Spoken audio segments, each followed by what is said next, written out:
Welcome back to PSL Living. I'm your host, Whitney Fraiser, and today I am joined by Lieutenant Carmine Izzo. He is the commander for animal control with the Port St. Lucie Police Department. Thank you for being here today. Thank you for having me. So today we are going to talk about pet waste. Tell us, is there a problem happening in the city where people are not removing their pet waste? Well, we do routinely get complaints about people not removing the pet waste. Okay. So it's ongoing. Okay, and there is a city ordinance that requires removal of pet waste, right? Yes, that's correct. It's section 92.16 of the city ordinances. It does require that pet owners remove their pet waste. Okay, and do you want to maybe define what that means in that ordinance? I mean, people know, that there is an ordinance, but what does it exactly say? What it says basically is, your animal can obviously use the restroom on your own property or property of another which you have permission. But anytime your animal goes onto public property or other property in which you don't own or have permission, then the pet owner is required to remove that waste and dispose of it properly. Okay, and are there any exceptions to this ordinance? Yeah, there is. If you have a physical disability where you cannot remove it, then you're exempt from the ordinance.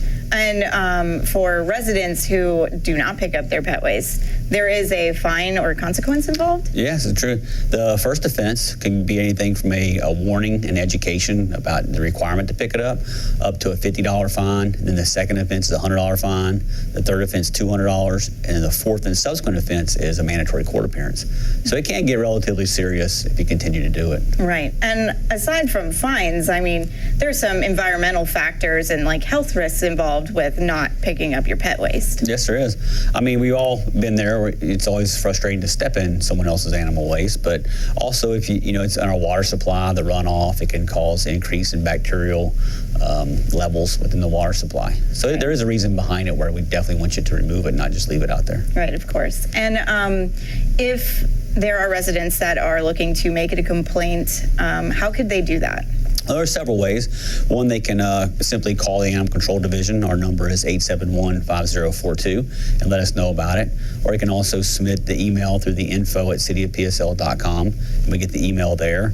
Or you can go into the city sourced app, Access PSL, and you can also submit your complaint that way. So there's a multitude of ways in which they can submit the complaints and bring it to our attention. Okay, great. And what information will they need to actually make the complaint? Usually what's helpful for us is maybe obviously a description of the dog, maybe possibly where the dog owner lives.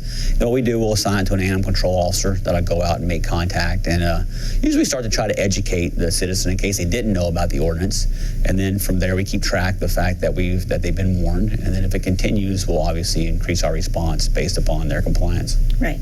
Well, thank you so much for, coming on the show today and giving us that knowledge. I'm sure city residents would be very thankful. And now they have all the education they need to make sure they're picking up their pet waste and following the ordinance so that they don't get fined. Thank you for the opportunity to be able to come and share that information. Thanks again for being here. Thank you.